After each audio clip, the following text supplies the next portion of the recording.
Hello नमस्ते सबैमा है। आज चाहिँ हामी नेपालगञ्जको बागेश्वरी मन्दिरमा सदा चाहिँ हाम्रो महावीर टिमद्वारा चाहिँ होइन हामी चाहिँ मठ मन्दिरहरू सरसफाइ गर्न गइरहेको छौँ र मैले सुरुमा हजुरलाई सुरुको अवस्था देखाउँदैछु।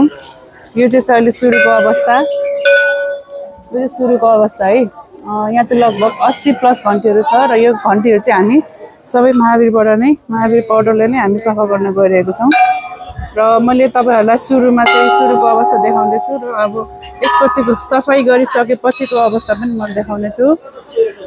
सो सबैजनाहरूले यसो हेरेर साथ सहयोग र सपोर्ट गरिदिनु होला है त।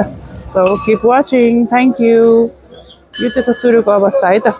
हेर्नु है, यो चाहिँ सफा गरिसकेको अवस्था छ है। ल यो चाहिँ महावीर पाउडरले होइन सफा भइसकेको छ। कस्तो छ के छ यसो प्रतिक्रिया दिनु होला है साथीहरू।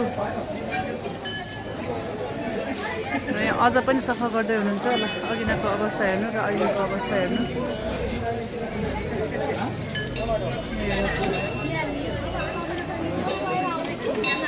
ल हेर्नुहोस्।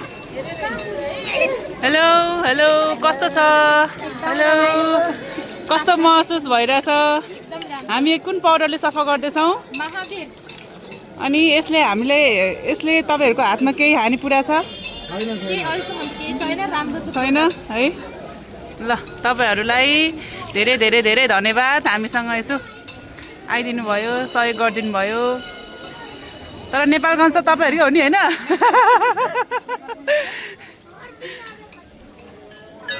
हेलो सर, कस्तो भइरहेछ? हो। अनि हामीले योभन्दा अगाडि घरमा पूजाको भाडा माझिया छ कि छैन? छैन। त्यसो भए कस्तो अनुभव भइरहेछ त? ल धन्यवाद।